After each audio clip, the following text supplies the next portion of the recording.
deuxième partie de la matinée de la tribune Lab parler d'Internet des objets. L'Internet des objets va nous envahir, on le sait, on en a parlé tout à l'heure, a déjà d'ailleurs envahi notre quotidien.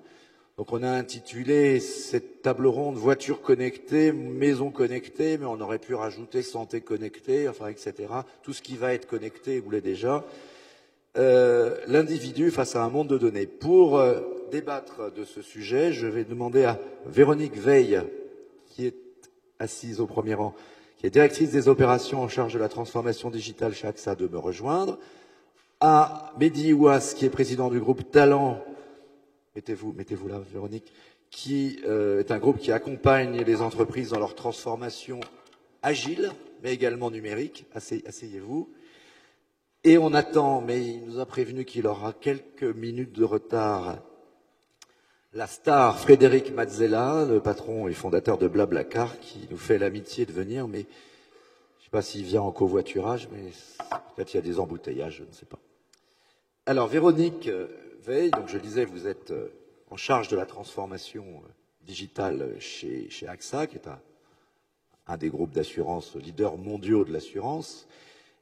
Quelle est aujourd'hui votre vision au niveau du groupe de l'impact de la révolution numérique telle qu'on vient de la décrire? Alors on va peut-être redescendre un petit peu plus au niveau de la situation aujourd'hui. On s'est beaucoup baladé dans le futur tout à l'heure, mais déjà aujourd'hui, cette révolution est en cours. Elle a deux impacts qui nous intéressent chez AXA, l'impact interne, la transformation, l'impact sur la transformation du groupe, et puis un autre impact évidemment qui nous concerne nous en tant qu'assurés, un impact sur vos clients. Et donc comment est-ce que vous abordez cette transformation digitale donc, dans le groupe AXA? Merci beaucoup de votre invitation. En fait, moi, je vais répondre à votre question en partant des clients, justement. Parce que nous, la réflexion qu'on a eue, c'est on s'est dit, le client aujourd'hui a des nouveaux modes de consommation. Donc, il achète sa musique sur Deezer ou sur Apple Music ou sur Spotify. Il regarde ses films sur Netflix. Il consulte son compte en banque sur Internet. Il achète ses voyages en ligne. Il utilise Uber ou Airbnb. Donc, il faut qu'on soit capable d'offrir la même expérience client. Ce qui veut dire que pour nous, c'est une transformation qui doit vraiment couvrir l'intégralité de la chaîne de valeur. Donc, on part du client et de ses attentes.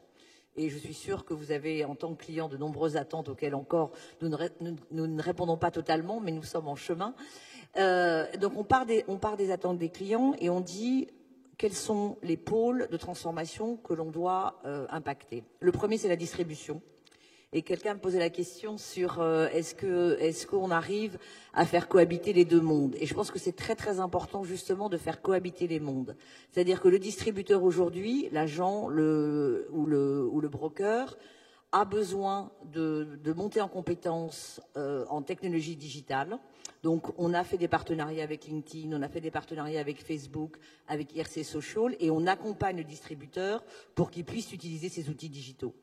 Deuxièmement, on considère qu'on a des produits de commodité et des produits plus complexes. On pense qu'à terme, un certain nombre de produits de commodité vont être totalement souscrits en ligne. Donc l'important, c'est d'offrir l'assurance automobile, la maison, peut-être demain la santé. Par contre, quand vous allez avoir besoin d'une assurance vie, vous aurez sans doute besoin d'avoir du conseil. Donc on essaye vraiment de faire cohabiter les mondes et on part du principe que c'est le client qui va décider à quelle vitesse on doit se transformer.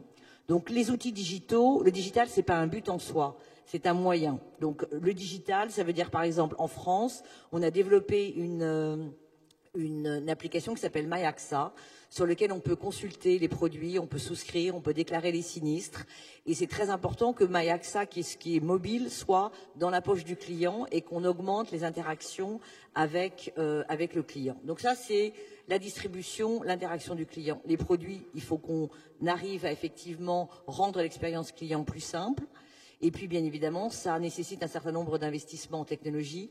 On a investi 900 millions sur les trois dernières années, 2015, 2014, 2013, sur la transformation digitale, pour transformer nos réseaux, transformer nos produits, transformer nos centres d'appel, pour avoir une interaction qui est beaucoup plus facile. Donc nous, on part du principe, le client choisit quand et comment il interagit. S'il veut un contact physique, il a un contact physique. S'il veut démarrer son expérience client en ligne, il peut le faire. Il peut finir en faisant un appel ou en ayant un contact physique. Donc ça, c'est vraiment au cœur de notre transformation. Pour faire cette transformation-là, on a besoin de faire appel à des talents. Et on a essentiellement été chercher des talents à l'extérieur qui viennent de mondes différents. Donc on a pensé qu'on avait suffisamment d'experts dans l'assurance et qu'il nous fallait des gens qui venaient de Google, de Nespresso, de consultants, de la banque, d'autres secteurs qui avaient déjà entamé cette transformation. Pour ce faire, ce qui est très important, parce qu'on a vu l'échec de la transformation digitale dans les années 2000, moi j'étais à New York à l'époque et j'ai bien vu les deux mondes. J'ai vu le monde des cools d'un côté et le monde de la nouvelle économie et de la vieille économie de l'autre côté, les deux mondes s'affrontant. Il ne faut pas opposer les deux mondes, parce que si on oppose les deux mondes, on crée deux business models. Donc il est très important que les gens qui ne connaissent pas l'assurance fassent preuve d'humilité pour l'apprendre et qu'en même temps, les gens qui connaissent bien l'assurance soient suffisamment ouverts à des profils qui sont différents. Et pour moi, la réussite de cette transformation, elle est essentiellement et uniquement fondée sur les gens. Et si on arrive à mélanger les deux mondes, on peut effectivement continuer à être le leader et c'est ça qu'on veut continuer à faire. Donc, la distribution, les produits, les clients, les personnes. Après, bien évidemment, le digital nous donne accès à un certain nombre de données. Donc, je ne sais pas si vous voulez qu'on rentre. Je voulais justement rebondir sur cette question, parce que la distribution, on voit bien le canal, effectivement, la banque mobile, l'assurance mobile, la relation client qui est transformée, on y reviendra tout à l'heure. En fait, c'est tous les secteurs. Absolument. La presse aussi est complètement et a été complètement bouleversée. Ça, c'est un premier point. Mais il y a effectivement, dans un monde d'Internet des objets où la voiture va être connectée, où un certain nombre de personnes vont avoir un bracelet connecté qui va monitorer ses données personnelles de santé, combien de pas ou de kilomètres à pied sont faits par jour, combien d'heures de sommeil, enfin, etc., les battements du cœur. La maison qui va être connectée aussi, toutes ces informations, ces données dont on parlait tout à l'heure, qui sont des données sensibles, vont potentiellement pouvoir remonter vers des acteurs tels que vous, assureurs, dans des conditions qu'il faudrait d'ailleurs repréciser, c'est-à-dire dans quelles conditions de respect de la vie privée. Si c'est le cas, ça va évidemment, enfin c'est l'impression que j'en ai, transformer votre métier d'assureur, puisque vous allez pouvoir personnaliser, transformer en tout cas l'appréciation des risques. On peut imaginer du préventif, on peut imaginer du prédictif, on peut imaginer du normatif même, je dirais. C'est-à-dire que on voit aux États-Unis arriver des choses comme non seulement du pay how you drive.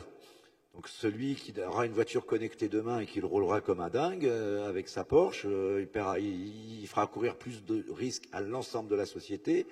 Bon, on peut voir et imaginer ce que ça pourrait vouloir dire, y compris dans la santé. Celui qui prendrait des risques pour sa propre santé, en fumant, en buvant, etc. Donc quel est l'impact finalement de ce monde de données pour le métier, alors non seulement commercial, mais sur le métier, j'allais dire, l'essence même du métier d'assurance?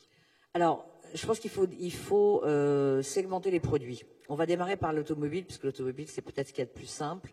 Nous, on a démarré avec, c'est Direct Assurance qui a démarré cette initiative, avec un produit qu'on peut souscrire en fonction de la manière dont vous conduisez. Donc, il y a un boîtier dans la voiture. Le segment de population sont les jeunes. Et on s'aperçoit que ça permet d'étendre effectivement la population d'assurés. Parce qu'un jeune, au départ, c'est très cher pour lui, une assurance. Donc, s'il accepte de mettre ce device dans la voiture, on va pouvoir analyser sa conduite.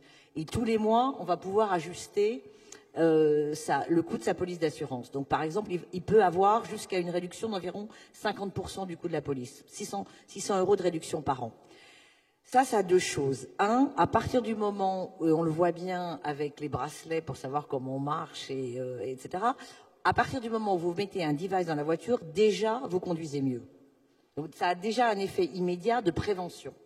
Deuxièmement, à force de voir la manière dont on conduit, on s'améliore. Donc ça, c'est très important. Est-ce que ça va devenir obligatoire? L'assurance, aujourd'hui, automobile, est obligatoire, oui. Une assurance civile. Oui. Il y a 3000 morts encore sur les routes de France chaque année. On a progressé. On pourrait imaginer que, pas apparaître dans un monde dictatorial, mais on pourrait imaginer que ce type de produit soit rendu. On envisage bien d'obliger d'avoir un alcotest pour démarrer certains. Enfin, pourquoi est-ce que ça va devenir obligatoire? Je n'ai pas la réponse parce que c'est pas moi qui crée les lois. Ça serait une tendance possible. Ça peut être une tendance. Un gouvernement un peu autoritaire pourrait prendre cette. Mais je pense qu'il ne faut pas le voir comme quelque chose d'autoritaire. Il faut le voir, est-ce que ça améliore l'expérience client? Est-ce que ça réduit le nombre d'accidents? Et est-ce que ça me permet de payer moins cher et d'avoir de nouveaux services? Donc je pense que l'utilisation de la donnée, il faut le voir comme un alignement d'intérêts entre le client et l'entreprise.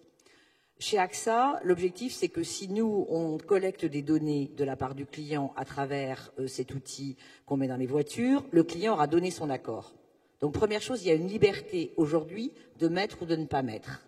Deuxièmement, si moi, client, je donne mes données à AXA, je vais avoir un avantage, un nouveau produit, un nouveau service ou un meilleur prix. Et moi, AXA, dans ce cadre-là, je connais mieux mon risque, donc j'ai une appréciation plus fine du risque. Je vais diminuer sans doute le risque du client, et donc ça aussi, ça a un intérêt pour moi, mais j'ai aussi un rôle éthique. C'est-à-dire que je ne suis pas un vendeur de données. Donc si le client me donne ses données, il doit savoir pourquoi il les a et quel intérêt il va en ressortir. Et deuxièmement, j'ai l'obligation de lui rendre ces données s'il me les demande. Donc il y a vraiment un besoin énorme d'alignement d'intérêts entre l'assureur et son client. Et pour nous, c'est absolument capital. Donc ça, c'est pour la voiture. Deuxième chose, la maison connectée. AXA France a lancé un test aujourd'hui sur la maison connectée. Donc vous pouvez avoir un détecteur de fumée, vous pouvez avoir une caméra, vous pouvez avoir un certain nombre de produits qui sont connectés sur une plateforme ouverte. Et tous ces outils vont nous permettre de collecter des données à terme, mais aussi vont me permettre à moi d'avoir client un nouveau service. Donc je pourrais souscrire à une police d'assurance si je m'en vais pendant quelques jours. Si jamais j'ai une intrusion, j'aurai de l'assistance immédiate. Et tout ça sera à nouveau connecté avec mon mobile et donc j'aurai mes informations dans mon application MyAXA. Ça c'est la même chose. Il y a un intérêt pour le client parce qu'il est mieux protégé. Il y a un acte de prévention parce que plus vous allez avoir des détecteurs de fumée, des détecteurs d'incendie, des outils qui vont regarder s'il y a une intrusion dans votre maison, vous allez avoir aussi un avantage. Et c'est la même chose, si le client me donne son accord, il doit avoir un avantage, et moi de la même façon, pour contrôler les risques.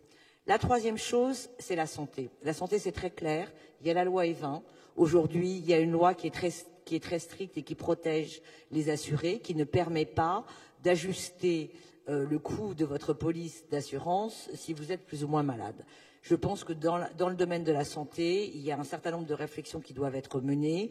Et pour l'instant, vous pouvez mettre des bracelets, vous pouvez vous connecter sur votre application Apple. Ça vous permettra effectivement de savoir comment vous vous comportez. Il y aura un avantage de prévention. Mais pour l'instant, nous ne lions absolument pas les produits d'assurance. Et quand on fait... Pour l'instant, ça veut dire que c'est une évolution possible? Je ne sais pas. Et là, c'est la même chose. Je pense que les autorités de régulation réfléchissent énormément dans ce domaine-là. Donc je pense que pour l'instant, c'est pas à l'ordre du jour. Maintenant, vous vous projetez à 35 ans, je crois, ou alors ça, vous mettez en 2045. 30 ans. 30 ans. Je ne serai plus là. Je ne sais pas de combien sera le déficit de la Sécu dans 30 ans. Je ne sais pas qui sera là et qui pourra nous le dire, mais aujourd'hui, je ne peux pas répondre. Et ce qui est très important aussi, c'est qu'à chaque fois qu'on lance un objet connecté et qu'on lance une offre ou un produit, on s'assoit avec la CNIL et on discute avec eux en amont avant de lancer le produit. Merci. Mehdi Ouass, donc je le disais, vous êtes le patron du groupe Talent, donc vous allez peut-être nous présenter que fait le groupe Talent, qui est donc, je le disais tout à l'heure, un acteur de la transformation des entreprises. Mais en même temps, je voudrais vous lancer sur une réflexion. Il y a 4 grandes innovations de rupture finalement dans les changements qu'on est en train de vivre. Il y a, on l'a vu tout à l'heure, l'informatique, le cloud, etc. Il y a les imprimantes 3D, tout ça est en train d'arriver dans le monde industriel. Il y a les objets connectés qui peuvent impacter, y compris jusqu'aux services, on vient d'en parler pour l'assurance. Et puis, ça c'était le point évoqué par Laurent Alexandre notamment, l'intelligence artificielle, mais qui pour l'instant n'est pas encore au stade où on en parle dans les films de science-fiction. Tous ces changements bouleverse le monde de l'entreprise. Qu'est-ce que ça conduit finalement comme type de réflexion dans les entreprises? Comme vous qui les voyez, qui avez un certain nombre de clients, vous réfléchissez sur ces transformations, comment est-ce qu'ils abordent cette quadruple révolution qui est une vraie révolution industrielle? Nous, on est au cœur de ces réflexions. Notre métier, c'est d'accompagner la transformation agile de nos clients, qui sont les grands opérateurs de services. Et cette transformation aujourd'hui, elle est en grande partie la transformation digitale pour encore quelques années. Je dirais qu'aujourd'hui, on assiste à une vraie révolution, là où, fin des années 90, on a assisté à une pseudo-révolution qui a fait pchit l'Internet, où on a pensé que, effectivement, une petite start-up dans un garage pouvait ébranler un grand groupe établi, installé avec plus de 50 000 personnes. C'est une période que j'ai vécue, et on en a vécu, on en a parlé tout à l'heure. J'étais à l'époque dans la technologie, j'avais monté un fonds d'investissement pour incuber les startups en me disant, effectivement, qui mieux que quelqu'un qui connaît la technologie peut éclairer les investisseurs pour qu'ils puissent investir. Cette bulle Internet a explosé, ça a fait cheat pour deux raisons à mon sens. C'est que d'abord, la technologie n'était pas prête, et puis les utilisateurs, le client, n'était pas prêt. Aujourd'hui, 15 ans plus tard, on revit, à mon sens, une vraie révolution où là, technologie et utilisateurs sont en symbiose et tous les deux sont prêts. Et je pense que la vraie rupture, elle est à situer, de mon point de vue, 2007-2008 avec l'arrivée du smartphone, c'est-à-dire cet objet qui nous permet d'être en connexion permanente et qui rend le service au centre de l'intérêt et qui restructure ou déstructure la relation entre le client et ses prestataires de services. Et quand on parle de digitalisation, et Véronique l'a parfaitement explicité, quand on est une grande entreprise et qu'on est établi avec des systèmes et avec des clients, eh bien on doit changer de logique et se dire, la logique qui consiste à dire que moi, fournisseur, je propose un service à mes clients, doit être inversé, le paradigme changé. C'est le client qui, aujourd'hui, va décider non seulement le canal par lequel il va rentrer en interaction avec moi, mais aussi la nature et le type de service, et même va influencer sur l'évolution du service. Aujourd'hui, on est même dans la digitalisation du savoir, par exemple, avec les MOOC. Les MOOC qui sont utilisés dans le domaine universitaire commencent à être utilisés dans le domaine de l'entreprise, pour pouvoir assurer de la formation complémentaire. Et là, on n'est plus dans une relation, entre guillemets, élève-professeur, mais on est dans une relation de communauté où on dit, on va donner une formation à une certaine communauté et on va enrichir cette formation au fur et à mesure qu'elle va être dispensée. Et là aussi, le produit qui est délivré à un instant T va s'enrichir par une relation d'égal à égal entre le client et l'entreprise. Moi, c'est ça que je sens comme étant le vrai critère. Alors, qu'est-ce que ça impose pour les grandes entreprises et quel, donc, en termes de danger ou en termes d'opportunité, et qu'est-ce que ça peut donner réellement comme opportunité pour des startups comme Blablacar qui nous rejoindra tout à l'heure. La chaîne de valeur, elle est déstructurée. Les maillons faibles vont être attaqués quand on regarde, alors aussi bien pour des grandes entreprises que pour des corporations. Hein. On a parlé tout à l'heure de Uber. Là, il ne s'agit pas d'une grande entreprise, il s'agit de corporations. La chaîne de valeur de l'acte qui consiste à dire j'ai besoin de me déplacer en utilisant un véhicule utilitaire qui ne m'appartient pas, eh bien quand on analyse, on s'aperçoit que le service proposé par un taxi a un certain nombre de vides et Uber est allé attaquer les maillons faibles en les comblant. Premier maillon faible, c'est je veux savoir si le taxi ou si le véhicule va être là dans 1 ou dans 5 minutes. Je veux savoir combien de temps il va mettre pour m'accompagner à ma destination. Et puis, je veux aussi savoir ce que ça va me coûter et pourquoi pas ne pas avoir à m'embêter avec le règlement.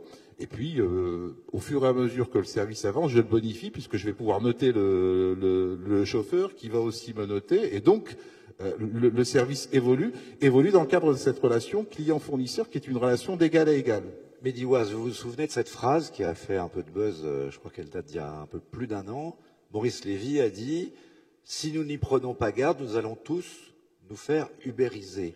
Il entendait par là, nous allons nous réveiller un matin, un peu comme le secteur des taxis que Uber est venu disrupter.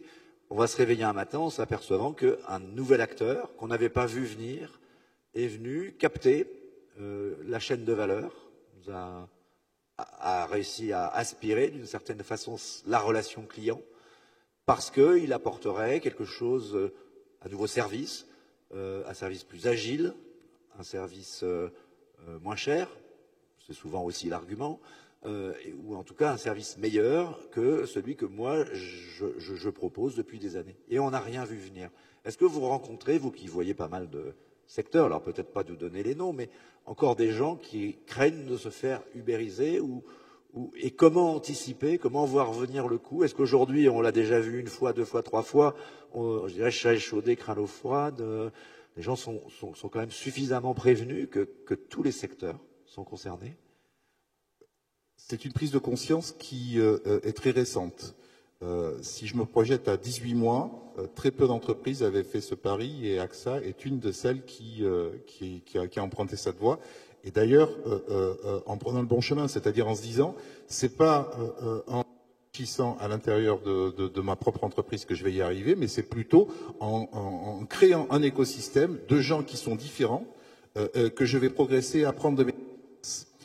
Aujourd'hui, c'est une préoccupation qui est dans l'agenda de tous les patrons. La difficulté, c'est la résistance au changement et c'est la façon dont on reconstitue cette chaîne en se disant est-ce que j'ai intérêt à fortifier le maillon sur lequel je suis le plus faible ou est-ce que j'ai intérêt à construire une relation différente, nouvelle, avec un acteur qui va venir non pas être mon concurrent, mais qui va venir peut-être prendre un maillon, le fortifier, le bonifier, et puis ensemble m'aider à créer un partenariat différent. Donc voilà les trois typologies de réflexion que l'on a, mais par rapport à la fin des années 90 ou à la fin ou au début des années 2000, je dirais que les deux changements énormes, c'est que la problématique est une vraie problématique. Et puis l'urgence est une vraie aussi urgence, c'est-à-dire que ceux qui n'auront pas rapidement engagé les process de transformation de leur entreprise risquent de mettre leur entreprise en grande difficulté et voire de la voir disparaître. Je pense qu'une entreprise qui n'aura pas pris le virage total de la digitalisation dans les 3 à 5 prochaines années ne fera plus partie du panorama français, européen ou mondial. Merci Mehdi. Alors on accueille avec grand plaisir Frédéric Mazzella, que je remercie d'avoir répondu à notre invitation.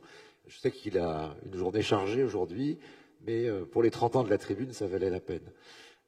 On a, pour résumer rapidement ce qu'on vient de se dire, Véronique Veil a présenté en gros l'impact de la transformation digitale chez AXA d'un point de vue à la fois du groupe lui-même, la relation client et des produits, la santé, la maison, la voiture connectée. Mehdi Ouaz, qui préside le groupe Talent, nous a parlé de la prise de conscience par tout le monde que tout le monde risque de se faire ubériser. Alors on ne dit pas se faire blablacariser.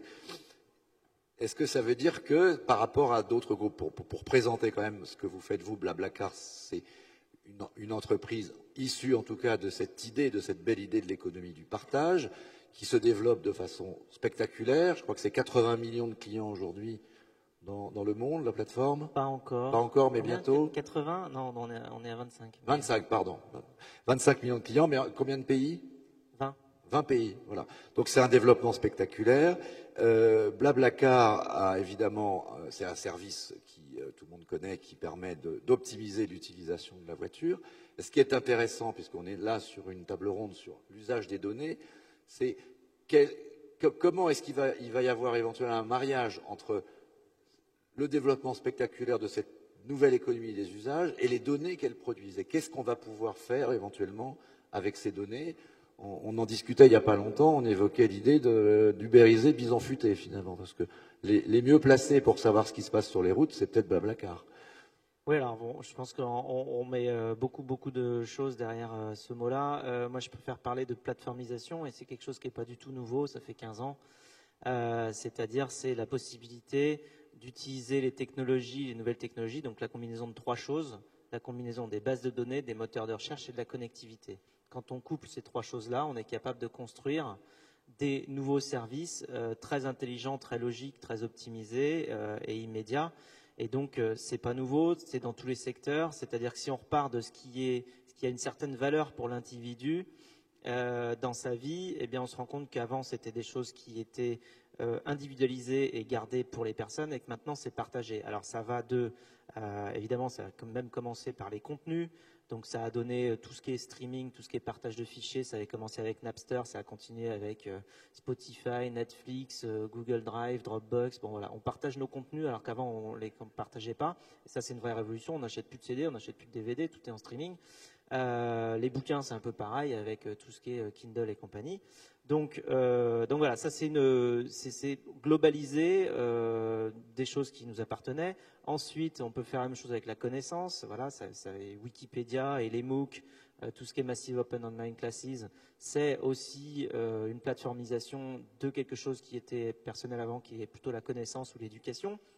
On peut aller vers l'argent, c'est la même chose avec tout ce qui est crowdfunding, crowdlending, de Kickstarter à Lending Club, en passant par toutes les plateformes qui permettent de donner du sens à son argent plutôt que de le mettre enfermé sur un compte bancaire. Et bien maintenant, on peut lui donner du sens dans des projets qui nous tiennent à cœur. Donc ça aussi, c'est une ouverture. Évidemment, les assets, donc les maisons et les voitures, donc les maisons avec des Airbnb-like ou Airbnb, les voitures avec Drivey, Blablacar, WeCar, enfin tout ce qui peut se permettre d'optimiser un asset qui avant était gardé unique, qui est la voiture ou la maison. Voilà. Ensuite, les réseaux, c'est pareil. Tout ce qui est notre réseau, avant c'était quelque chose qu'on avait dans un calepin ou dans un carnet d'adresses. Bon, maintenant c'est Facebook, LinkedIn, Twitter. Enfin voilà, tout ça c'est des réseaux qui sont partagés par des plateformes. Donc la tendance, d'une part, elle n'est pas nouvelle. D'autre part, c'est pas plus Uber qu'autre chose. C'est de la plateformisation et ça fait 15 ans que c'est en route. Voilà. Après, ça adresse différents secteurs. Ça bouscule un petit peu les acteurs existants, forcément, parce que c'est quelque chose de nouveau. Donc c'est nouveau, mais c'est aussi très puissant. C'est-à-dire, ce qu'on voit avec Uber, c'est la puissance. En quelques années, Uber est présent dans énormément de pays et a une capacité avec son application. Et c'est pas que la technologie qui fait ça, c'est la nature du service. Blablacar, c'est un peu pareil. C'est un service nouveau et qui visiblement rencontre son public. S'il n'y avait pas de demande, ça ne marcherait pas. Oui, mais c'est autre chose. Je pense que Britannica et Universalist, ils ont aussi compris que Wikipédia, c'était puissant. Ils l'ont vu venir. Et puis, les gens qui font des DVD, ils sont en train de se rendre compte que Netflix, c'est puissant. Enfin, je veux dire, c'est la même chose. C'est de la plateformisation. C'est tout ça. La SNCF, elle est en train de se rendre compte que Blablacar, c'est puissant. Oui, voilà. Mais c'est le même phénomène. C'est une plateformisation parce qu'aujourd'hui, c'est possible. Alors, si on prend juste le domaine de la voiture, c'est là où on comprend l'ampleur du phénomène parce que les chiffres sont complètement incroyables. Il y a des chiffres, vous savez, puisqu'on en avait déjà parlé, mais une voiture, ça coûte 5-6 000 € à entretenir par an. À peu près, quand on compte l'essence, le péage, dépréciation du véhicule, qui est très forte. On l'achète 25 000, on va la revendre 10 000 quelques années plus tard, on a perdu plusieurs milliers d'euros chaque année. Le parking, les réparations, l'assurance, les PV, vous faites la somme de tout ça, chaque année, c'est 5-6 000 € par véhicule. Il y a 38 millions de voitures en France, vous faites 5-6 000 fois 38 millions, on tombe sur 200 milliards. Donc on dépense 200 milliards d'euros chaque année dans la maintenance de tout notre parc automobile, c'est-à-dire 10% du PIB. Ensuite, on regarde l'usage. Les voitures passent 96% de leur temps arrêté, 0,5% de leur temps dans les bouchons, 0,8% de leur temps à chercher une place. Il reste 2,7% du temps où elles vont effectivement d'un point A à un point B, c'est-à-dire ce pourquoi elles ont été conçues. Et 3 fois sur 4, quand elles se déplacent, il y a un conducteur à bord. Donc il y a 3 ou 4 places libres. Donc on utilise un quart de 2,7%. Qui a encore une voiture ici? Qui a encore une voiture? Qui a encore sa voiture personnelle? Vous voyez. Hein. Vous perdez 5-6 000 € par an. C'est pas unanime, hein. Mais voilà, on utilise un quart de 2,7% d'une ressource qui nous coûte 10% du PIB. C'est ça l'équation. Après, on peut rajouter 2 autres trucs. Ça, c'est un peu la cerise sur le gâteau, qui est tout le temps perdu dans les bouchons. parce qu'il y a des gens qui passent 2 ou 3 heures par jour dans leur voiture le matin, le soir pour aller travailler, tout ça parce qu'il y a trop de circulation. Et en plus, les voitures prennent 9 à 18% de la surface urbaine, juste pour être garées. Donc on peut aussi rajouter ça à l'équation de ce que ça nous coûte d'avoir tout ce parc automobile. Donc ça, c'est ça. Et aujourd'hui, on arrive avec une solution digitale, une plateforme, comme partout, qui permet d'optimiser cette immense opportunité, on va dire, pour pas dire gâchis, mais du fait qu'il n'y a pas une société qui, si elle possédait le parc automobile, se dirait « Oh bah j'utilise bien mon parc, hein, parce que là vraiment 96% du temps arrêté et puis 2,7% du temps en circulation. » S'il y avait une compagnie aérienne qui faisait ça, ou une compagnie de bus ou de train, on dirait ils sont complètement dingues. Et tous les avions sont tout le temps au sol ou qu'est-ce qu'ils font? Non, les avions, ils s'arrangent pour les utiliser pour qu'ils tournent tout le temps. Enfin, c'est le principe de Qu'ils soient pleins tout le temps. Et qu'ils soient pleins tout le temps. Le plus plein Voilà, et possible. pas de les faire tourner à vide. Nous, là, avec les voitures, si on conçoit ça de très très haut, on a conçu tout un parc qui est immobilisé 96% du temps, qui n'arrive à rouler parce qu'il s'entrechoque que 2,7% du temps, et quand il roule, il est vide. On se dit, mais c'est fou. Enfin, en termes d'optimisation, là, c'est sûr que c'est le bonheur des informaticiens, parce qu'on arrive là-dedans, et on se dit, mais c'est incroyable l'optimisation qu'on peut générer sur ce secteur-là. Donc si on prend juste notre cas, mais c'est le cas pour tout. C'est le cas pour tous les exemples que j'ai cités avant. Donc en fait, c'est de la plateformisation par la logique informatique avec base de données, plus moteur de recherche, plus connectivité, qu'on arrive à faire une certaine optimisation d'un monde physique totalement sous-optimisé parce qu'on n'avait pas l'intelligence ni la connectivité avant pour pouvoir le faire. Et nous, on offre une solution hyper simple, efficace, rapide et immédiate, disponible sur téléphone mobile pour que les gens puissent partager tout ça. Donc c'est ça qui est en train de se passer. Alors vous dites souvent, on n'en est qu'à gratter la surface de quelque chose d'énorme. Vous parliez de 200 milliards. Peut-être redonnez-nous. 200 milliards en France et on est dans un pays, donc c'est 10% du PIB, c'est 3000 milliards. Vous pouvez nous redonner, pardon pour les 80 millions, je dois être fatigué dans les brumes de la matinée. C'est un petit peu d'anticipation. C'est l'anticipation, j'espère pour vous, certainement. Non, puisque vous grattez quelque chose d'énorme, ça va évidemment être exponentiel. Est-ce que vous pouvez nous donner simplement l'état des lieux aujourd'hui du nombre de transports, nombre de personnes, nombre de kilomètres parcourus en France par Blablacar? Alors, en kilomètres parcourus par Blablacar. En comparaison avec vos concurrents. Ouais, on est en kilomètres parcourus, on est à moins de 1% des kilomètres parcourus en France qui sont faits avec Blablacar. Et en nombre de personnes transformées? Nombre de personnes, là, au global, c'est 10 millions de voyageurs par trimestre. 10 millions de voyageurs par trimestre, ça fait combien de pourcentage de la SNCF? J'ai pas, parce qu'en plus c'est au niveau global, non, j'ai pas le chiffre exact, c'est quelques pourcents peut-être. C'est quelques pourcents de l'activité de la SNCF, mais ça croît. Oui, mais c'est toujours moins de. Enfin, nous, notre vraie concurrence, c'est pas tellement la SNCF, hein, c'est les voitures vides. Oui. Enfin, moi, chaque fois que je vois une voiture vide, c'est aussi le concurrent de la SNCF d'ailleurs, les voitures vides. Vous avez le même concurrent. Peut-être. Oui. Enfin, moi, la SNCF a créé son propre service de covoiturage d'ailleurs, donc ça veut bien dire que plutôt qu'être en affrontement comme les taxis l'ont été avec Uber, elle est dans l'accompagnement de la révolution. C'est ça il me semble qu'il y a une vraie différence. Oui. Je parlais de Bison Futé tout à l'heure. Ah oui, alors Bison Futé. Est-ce que vous pourriez ubériser Bison Futé parce que vous en savez plus que. Il faut arrêter avec ce mot ubériser. Ça n'a rien à voir là. Enfin, on parle de c'est quoi Bison Futé, ils ont un service. On a d'autres manières de produire un service. Bison Futé, qu'est-ce qu'ils font? Qu'est-ce qu'ils ont fait? En 1974, tout le monde s'est retrouvé bloqué sur un National 7 pendant 2 jours. Donc ils ont dit bon, ça va plus. Il faut qu'on trouve une solution pour pouvoir prévoir quand est-ce que ça va se passer. Donc ils ont fait ça. Et dès 1976, les statisticiens de l'époque qui étaient super forts avaient trouvé un moyen de prévoir évidemment quel jour tout le monde se retrouvera en même temps sur les routes. Donc ils ont commencé à diffuser des calendriers annuels à toutes les chaînes de télé pour leur dire bon voilà ce qui va se passer cette année, il y aura 3 jours orange, ou 3 jours rouges, 14 jours orange et puis 1 jour noir. Ils ont le droit qu'à une journée noire. Bon, ils envoient leur calendrier et puis ensuite au fur et à mesure de l'année, les chaînes de télé dépilent le calendrier avec des verts et des oranges et des rouges. Et un noir. Voilà. Mais il est écrit à l'avance, ce calendrier. Je ne sais pas si vous saviez, il n'est pas écrit au jour le jour, il est écrit une fois par an, au mois de décembre, il est envoyé à tout le monde. Et ensuite, toute l'année, les médias, ils dépilent ce calendrier-là. Bon, donc ça, c'est une manière de faire en prévision statistique. Ce qu'ils ont fait aussi, c'est que au tout début, ils étaient tellement bons à prévoir et ils ont tellement bien mobilisé les médias qu'en 1976, ils ont dit attention, demain, ça va être journée noire, il ne faut pas prendre votre voiture. Et qu'est-ce qui s'est passé? Personne n'a pris sa voiture. Résultat, il y a eu des bouchons avant et des bouchons après. Il n'y en a pas eu ce jour-là.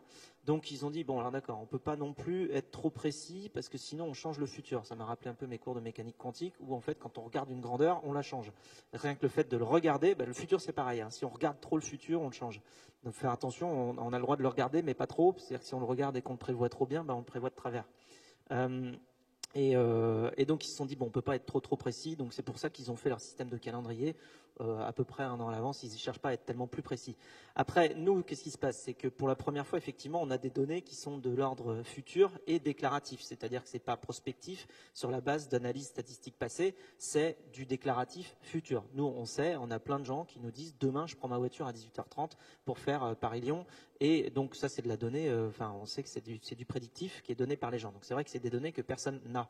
Donc j'étais allé voir Vision Futé il y a 2-3 ans en me disant mais c'est révolutionnaire ce truc-là. On avait même fait des vidéos de prévision de trafic. On était capable de dire qu'à 19h10 à cet endroit-là, ça risquait de se passer comme ci, comme ça. On est allé les voir et c'est là qu'ils m'ont expliqué. Ils m'ont dit non, vous pouvez pas être trop précis de toute manière parce que vous allez changer le futur. Donc ça sert à rien parce qu'effectivement, moi je m'étais dit on va aller collaborer. Ils m'ont dit non, cherchez pas plus. De toute façon, on ne pourra pas diffuser l'information. Éventuellement, ça peut servir à des prévisions pour des business ou des choses comme ça. Mais si vous commencez à mettre la météo par Darty et puis le trafic par Blablacar, en fait, vous n'aurez pas les vraies prévisions parce que tout le monde sera au courant du trafic que vous avez donné et donc il ne se passera pas ce que vous avez prévu. Et en plus, ça va créer des désistements dans votre système parce que les gens qui avaient prévu de faire leur trajet à 19h30, ils vont dire non, finalement, je vais plutôt partir à 17h ou je partirai plutôt le lendemain. Donc en plus, nous, nos réservations, elles tombent à l'eau. Donc c'est pour ça qu'on n'a pas poussé le truc tellement plus loin. Enfin voilà, j'ai peut-être été un peu loin sur l'explication, mais c'est pas, faut pas employer le mot ubérisation à tout va parce que c'est autre chose qui se passe. C'est une transformation numérique.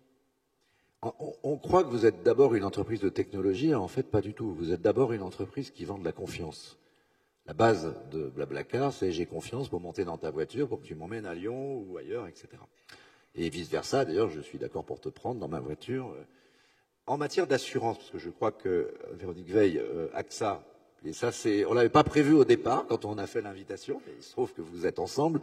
AXA est, je crois, partenaire de Blablacar en matière notamment d'assurance et je crois au niveau mondial, enfin en tout cas en Europe, oui. Est-ce que vous pouvez nous dire comment ça s'est passé, comment ça se passe quand on appréhende cette nouvelle activité qui consiste à dire, voilà, je vais transporter des voyageurs. Comment vous appréhendez ça? Est-ce qu'il y a des spécificités dans certains pays? Je crois notamment qu'en Angleterre, c'est un peu particulier. Non, je pense que nous, on s'est dit, il faut qu'on soit avec des gens qui sont en train de transformer l'expérience. Donc, on s'est rencontrés, on a déjeuné ensemble, et les équipes avaient déjà commencé à travailler. Et quand ils sont venus déjeuner, moi, je leur ai dit, on va travailler ensemble. Je savais pas très bien comment, mais je leur ai dit, c'est sûr, il faut qu'on travaille ensemble parce que nous, on apprend. Donc, on a démarré par l'Angleterre et la France. Je crois qu'on va couvrir l'Espagne, l'Italie, l'Allemagne. Et puis, nous, on est dans 60 pays. Donc, plus ils vont grandir et plus ils vont se développer, plus on veut être là. Et c'était l'objectif de faire un partenariat global. Donc, l'idée, c'est simplement de dire les modes de consommation changent et donc le service de l'assurance change. Et notre volonté aujourd'hui, c'est d'être en permanence, d'apprendre d'autres. Donc, c'est pas de se dire on est un dinosaure et on va rester comme ça. On pense simplement que comme la consommation change, il faut qu'on soit en prise directe avec des entrepreneurs qui ont décidé de regarder le monde et de se dire que le monde de consommation change. Je pense que c'est aussi simple que ça. Alors, l'intérêt de faire ce genre de partenariat, c'est qu'ils veulent aller vite et donc nous, ça nous force à bouger plus vite parce qu'au départ, vous avez l'Angleterre qui dit ah ben non, je vais réfléchir. On n'a pas le temps de réfléchir. On veut effectivement être capable de développer le produit d'assistance, être certain qu'on va emmener que la voiture Blablacar va arriver. Si jamais il y a une panne, on se débrouillera pour que les gens arrivent quand même, etc. Donc on définit ensemble les produits, mais c'est simplement de se dire les modes de consommation changent. AXA ne veut pas rester un dinosaure jusqu'à la fin de ses jours, et donc on apprend de gens qui offrent des services différents. Et on veut être le leader de la sharing economy et en assurance, c'est clair. Frédéric, quand vous avez cherché le partenaire assurance, en parlant avec vous, je me souviens que ce n'était pas forcément si évident parce que la notion de transport de personnes et de la responsabilité qu'on peut avoir n'est pas forcément la même selon les pays. Or, vous avez une stratégie mondiale. Peut-être pouvez-vous nous réexpliquer, expliquer au public quelle est la particularité de cette activité.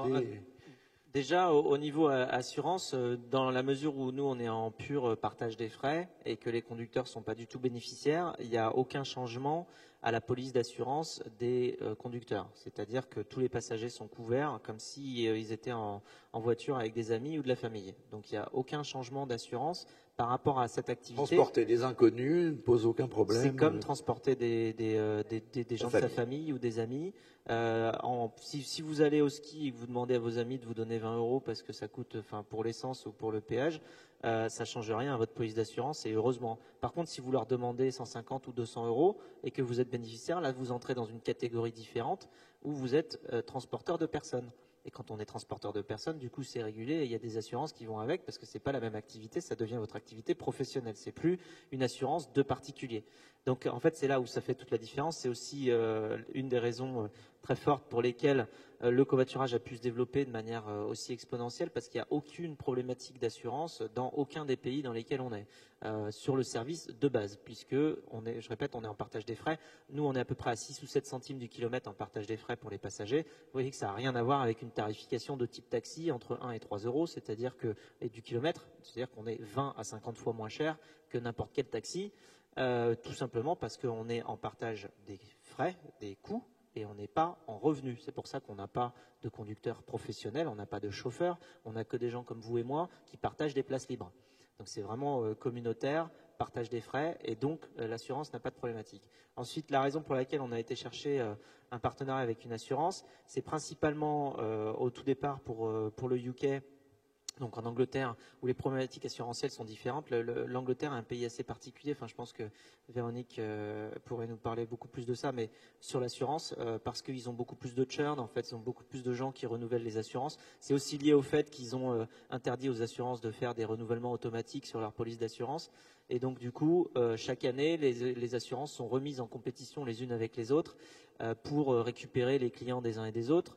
Parce que avant, ce qui se passait avec tacite reconduction, dans certains domaines, les autorités avaient constaté qu'il y avait des abus de prix parce que tout le monde augmentait ses prix de 2, 3, 4% chaque année, petit à petit comme ça, puis ça devenait très cher. Donc ils ont dit maintenant vous n'avez plus le droit de faire des renouvellements automatiques, vous devez demander aux gens d'explicitement renouveler leur contrat. Donc forcément c'est une friction supplémentaire.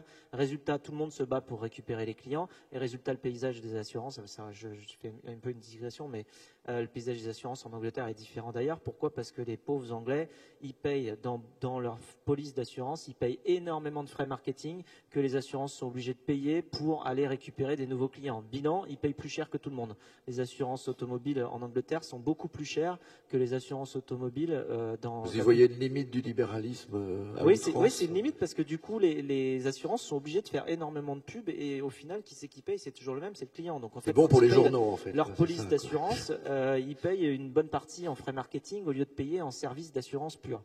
Donc en fait, c'est la limite de ne pas autoriser les gens à faire du renouvellement automatique. Mais bon, bref, la conséquence de ça, c'est que les Anglais sont très éduqués par rapport aux polices d'assurance, parce qu'ils les relisent tous les ans. Contrairement à nous, on a une police d'assurance, on la relit pas pendant 10-15 ans, on a la même assurance, donc on sait même plus ce qu'il y a dedans.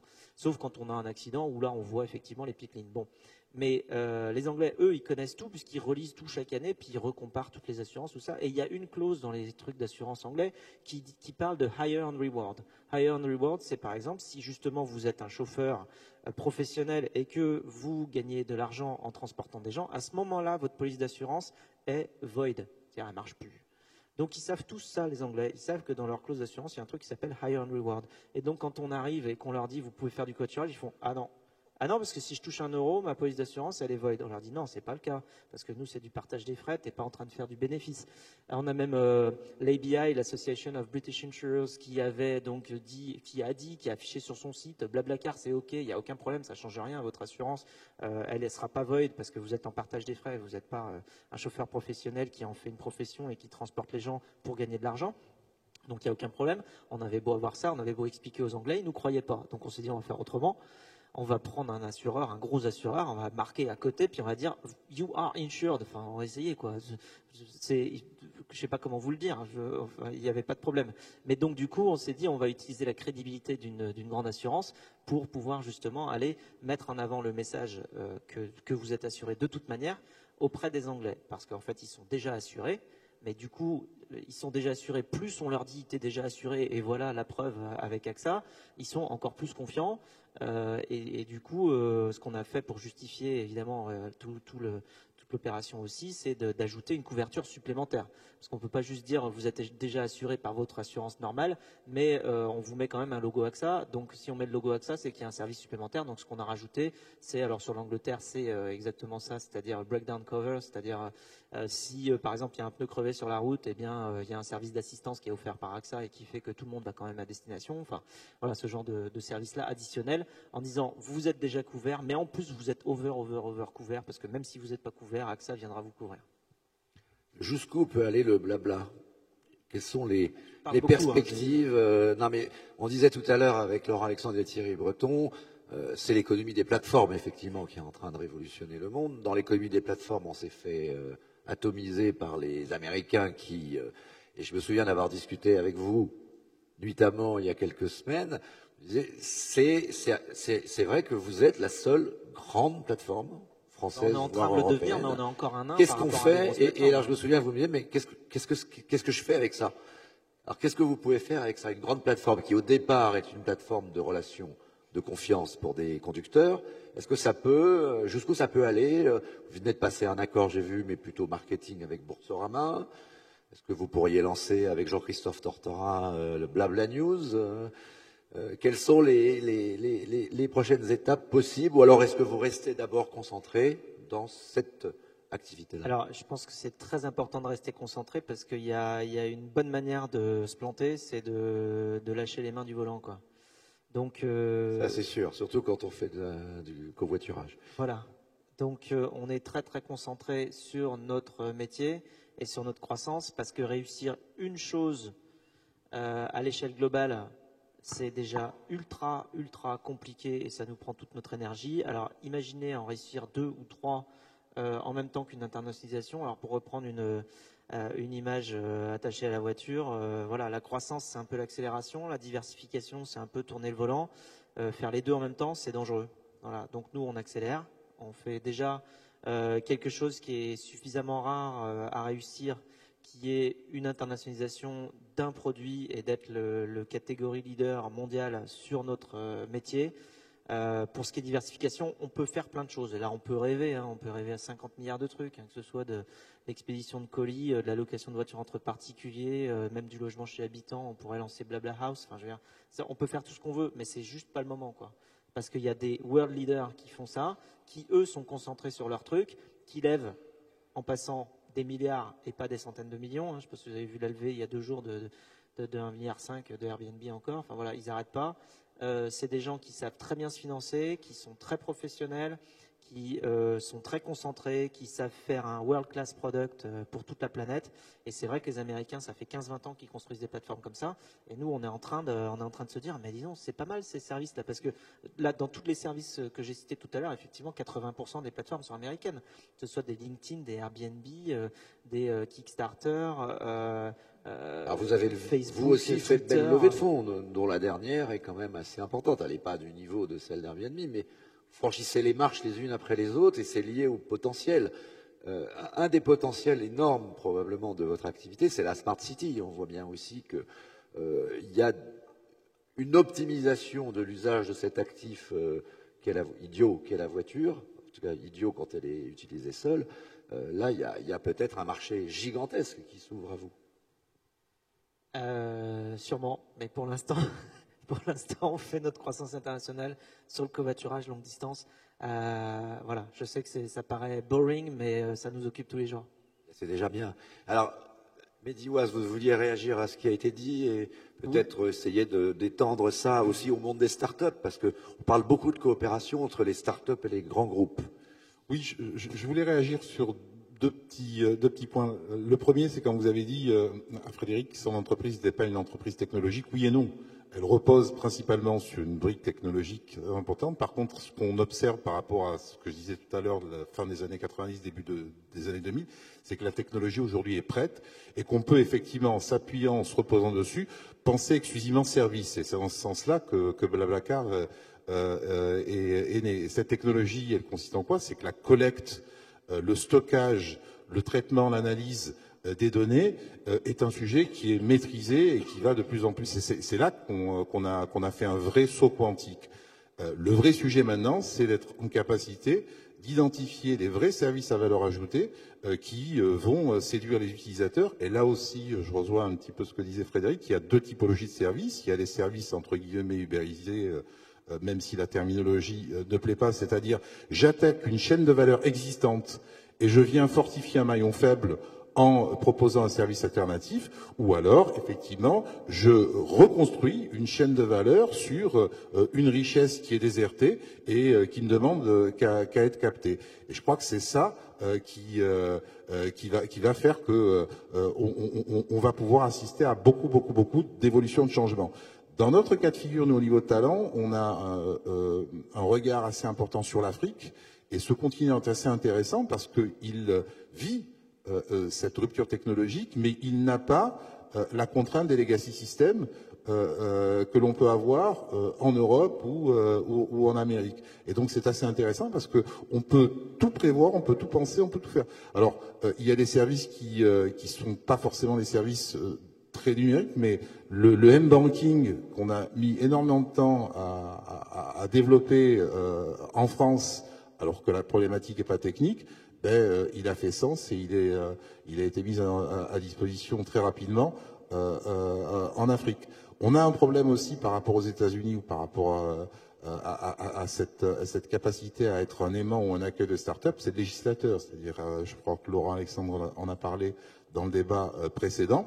Il faut que les politiques comprennent la révolution qui est en train de se passer, comprennent que ça n'est pas une révolution française, c'est une révolution mondiale, et que s'ils ne l'accompagnent pas en se transformant aussi, ils vont handicaper des structures qui vont, j'entendais parler de la CNIL aujourd'hui, c'est une spécialité française, qui vont être plombées en France et qui vont pouvoir se développer aux États-Unis. Tout ce qui est domaine médical, e-santé, c'est un développement exponentiel aux États-Unis, c'est un frein en France. Si une assurance voulait s'appuyer sur un diagnostic médical par téléphone, aujourd'hui, la contrainte en France ne l'autorise pas. Voilà.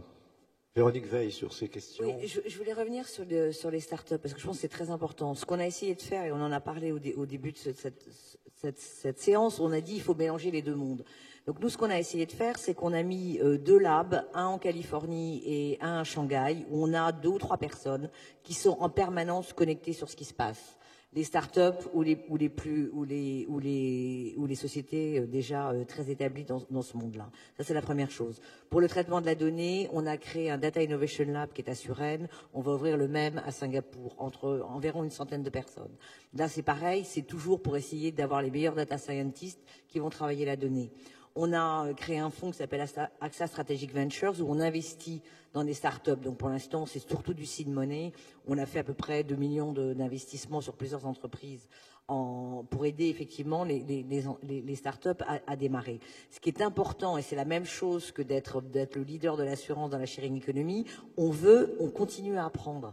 Et dès qu'on pourra apprendre et éventuellement utiliser ça en interne, ça nous permettra d'avancer plus vite. Donc je pense que c'est la cohabitation effectivement de startups qui sont agiles, qui développent des nouveaux business models.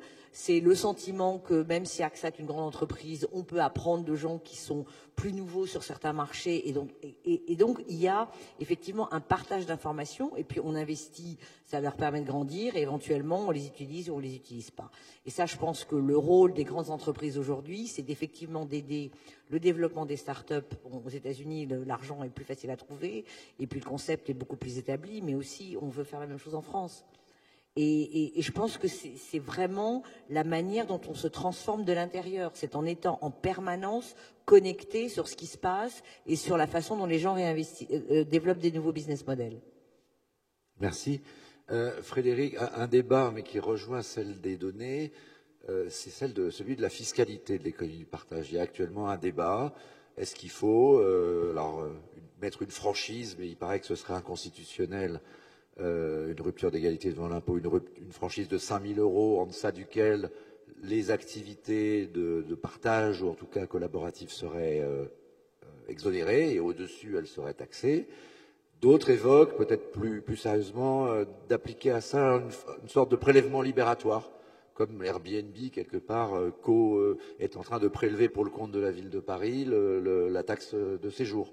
Est-ce que vous voyez venir quand même une sorte de mur fiscal, et est-ce qu'il vous paraît justifié dans votre cas, alors que c'est vrai que si on raisonnait sur les externalités positives de votre activité, c'est moins de voitures, c'est moins de trajets, donc en pleine COP 21, on pourrait dire que c'est moins de CO2. Comment est-ce qu'on peut adresser cette question, c'est-à-dire favoriser le développement qui est a priori bénéfique pour tous, et en même temps traiter le sujet, notamment fiscal, qui semble prendre de l'ampleur? Alors, sur ce qui est des économies d'énergie et de CO2, c'est pas on pourrait dire, c'est on dit carrément, parce que en fait, en termes d'économie de CO2, nous on a compté que c'est plus d'1 million de tonnes de CO2 économisées sur les 2 dernières années grâce à Blablacar, ce qui représente l'équivalent d'une situation dans laquelle on immobiliserait l'intégralité des véhicules de l'Île-de-France pendant plus d'1 mois. Donc on arrête tout. Une longue circulation alternée, oui. Ça fait une longue circulation alternée, mais surtout même pas alternée, c'est une circulation, pas de circulation.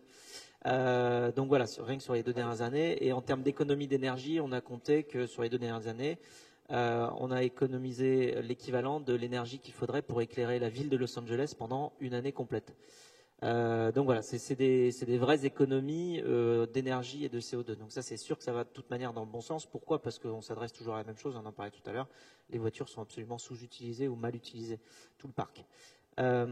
Donc ensuite, sur ce qui est de la fiscalisation, nous, la situation en ce qui concerne Blablacar, elle est assez claire justement parce qu'on est dans le partage des frais. Je reviens sur cette histoire de 6 centimes au kilomètre. Il faut voir que vous devez connaître le barème fiscal kilométrique qui est entre 40 et 60 centimes du kilomètre suivant la cylindrée de votre véhicule. C'est le prix que l'administration fiscale considère être le prix de revient d'utiliser sa voiture sur 1 kilomètre, qui justement prend en compte tous les facteurs que je citais tout à l'heure, qui sont l'essence, la dépréciation du véhicule, l'assurance, le parking, les réparations. Tout ça, c'est mis dans une équation qui fait 40 à 60 centimes du kilomètre suivant la cylindrée du véhicule et qui s'appelle le barème fiscal, qui fait que quand vous faites 100 km pour votre employeur, vous pouvez vous faire rembourser, et ce qui n'est pas considéré comme un revenu, c'est un défraiement de 40 ou 50 euros justement pour 100 km parce que vous avez fait ça à titre professionnel dans le cadre de votre activité professionnelle et que ça s'appelle un défraiement et que ça ne s'appelle pas un revenu et que donc c'est pas taxable puisque c'est un défraiement.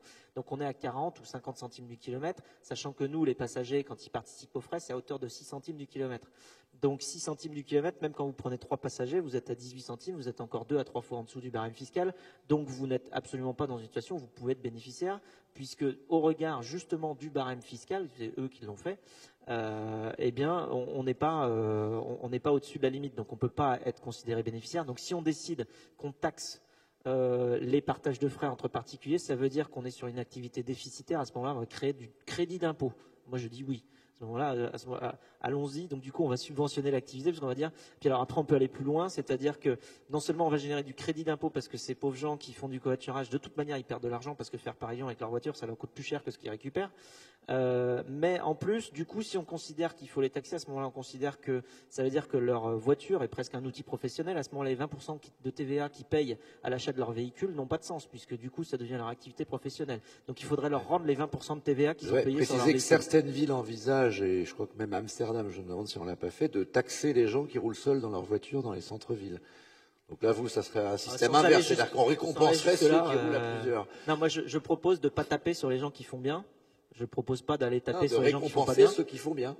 Voilà, récompenser. Bah, oui, on récompense la vertu. Voilà, mais on peut. Enfin là, si on parle de taxer les gens qui font du covoiturage, à ce moment-là, ça s'appelle taper sur les gens qui vont dans le bon sens. Donc là, on est complètement, on marcherait sur la tête. Après, aller taper sur ceux qui vont pas dans le bon sens, ça c'est autre chose. Je suis même pas jusque là. On peut le faire d'une autre façon, en récompensant, faisant un crédit d'impôt, pourquoi pas, comme voilà, on peut faire des crédits d'impôt. Voilà, ça pourrait.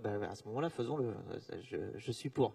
Et aussi, on va rendre les 20% de TVA qu'ils ont payés sur leur véhicule à ces pauvres gens, parce que justement, ça devient un outil professionnel. Donc là, ça va commencer à faire un petit budget. Véronique Veil parlait tout à l'heure d'un petit boîtier qu'elle installe à la demande de certains conducteurs, qui sont donc sur la base du volontariat, qui permet de payer une assurance, paye how you drive, etc. Pour vérifier que bon. Moi, j'ai jamais essayé Blablacar, je l'avoue, mais mes enfants peut-être.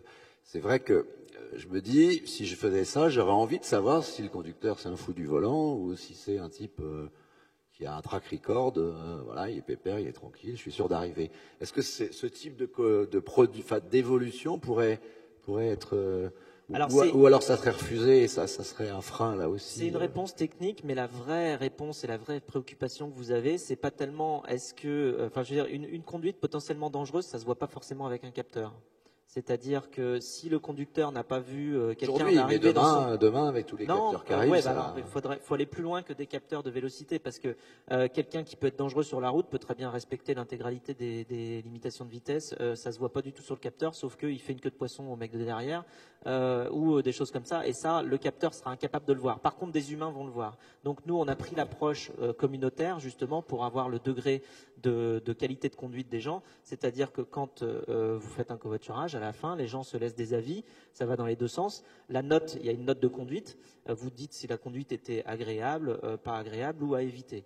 Voilà. Et donc à ce moment-là, ça donne une note de conduite communautaire. Alors évidemment, on a mis cette note-là anonymisée, c'est-à-dire que la moyenne apparaît par 5 notes, parce qu'en fait, bizarrement, tous les conducteurs pensent qu'ils conduisent bien. C'est-à-dire que même, et surtout les hommes, quand ils ont une remarque d'une fille qui dit oui, j'étais pas tout à fait à l'aise, ils vont dire oui, mais elle y comprend rien, j'ai une conduite sportive, voilà. Mais donc ils vont pas forcément se remettre en question. Donc du coup, on a anonymisé pour éviter les potentielles représailles d'un côté ou de l'autre.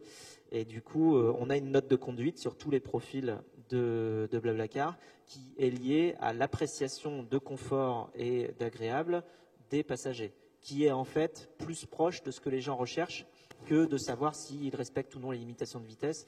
Ils vont savoir s'ils se sont sentis en sécurité ou pas, et ça, c'est important. Est-ce qu'il y a quelques questions dans le public? Il nous reste une petite 5-6 minutes avant de... Profitez-en. Vous avez en face de vous des experts. Est-ce qu'il y a une question à Frédéric Mazzella que je n'aurais pas posée? Ah, Jean-Christophe. Allez, un micro.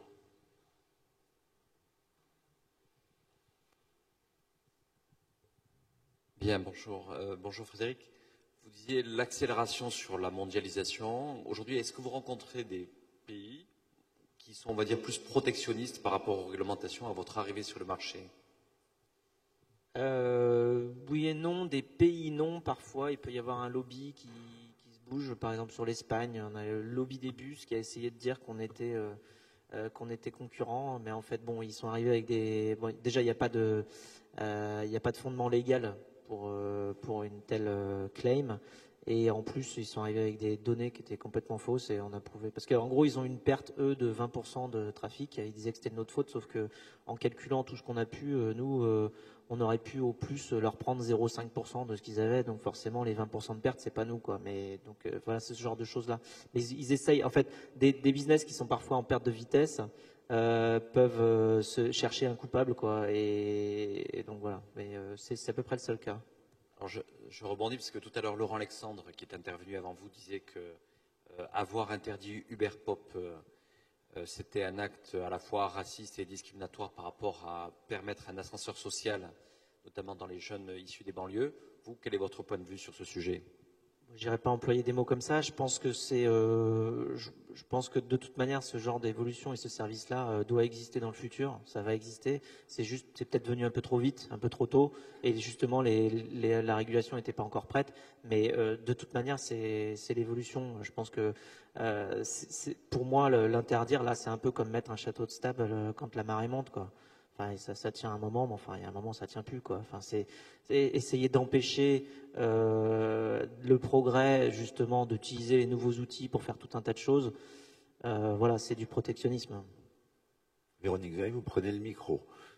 C'était peut-être pour répondre à la sur question. Uber, je pense que c'est important ça permet effectivement, mais que ce soit les chauffeurs du câble ou les chauffeurs d'Uber déjà, c'est déjà des gens issus de la diversité, donc il faut continuer effectivement à permettre à ces gens-là de profiter et d'avoir la possibilité de trouver du travail. Est-ce qu'il y a d'autres questions? De toute façon, la relation travailleur-entreprise est en train d'évoluer et il faut accompagner cette évolution, il faut l'accepter, hein, sinon on ne va pas y arriver. Hein. Je dis, une des tribunes à laquelle je souscris, le dernier CDI, ici Gilles, dernier CDI. Je pense que là aussi, on a une rente de situation qui sera compliquée de faire évoluer en France, mais on n'a pas le choix. On n'a pas le choix. On a un rapport au travail qui doit évoluer. Ouais, moi, je pense que dans ce cadre-là, il y a, bon, j'aime bien les images, mais pour ceux qui ont déjà fait de la planche à voile, c'est comme quand vous essayez de lever votre voile et que le vent souffle dans un certain sens et que vous voulez aller dans l'autre. Il y a un moment, il va falloir faire avec le vent. On va pas pouvoir arrêter le vent. Donc je pense que les initiatives qu'on met, les petits plots là qu'on essaie de mettre pour empêcher le truc de pousser, c'est comme comme construire un château de sable quand la marée monte, c'est comme essayer de remonter le vent en s'y prenant de travers. Il va falloir utiliser le vent, faut l'utiliser, il faut pas essayer de l'arrêter. On parlait un peu de l'Afrique aussi dans les développements. Un Blablacar en Afrique, ça. Non, aujourd'hui on n'y est pas du tout. Vous êtes? On n'y est pas du tout. Mais ça c'est toujours. Vous regardez, c'est quelque fou chose. parce que un potentiel avec l'explosion démographique. Oui, on regarde énorme. partout, mais en fait non, il y a un côté frustrant. On a ouvert 8 pays en 12 mois. Et à chaque fois qu'on en ouvre un, on nous dit pourquoi vous en ouvrez pas plus? On est déjà dans 20 pays. En janvier dernier, on a ouvert en Inde. Après, on a fait la Turquie. On a fait 4 pays en Europe de l'Est. On a fait le Mexique. On a fait le Brésil. On peut pas tout faire en même temps, quoi. On est 400, c'est déjà pas mal, quoi. Donc, on regarde. Voilà, on a 2 bras, 2 jambes aussi. Allez, on va libérer les bras et les jambes de Frédéric en lui souhaitant bon vent. Donc, on va remercier Véronique Veil et Mehdi Ouaz pour s'être prêtés au jeu de ce débat.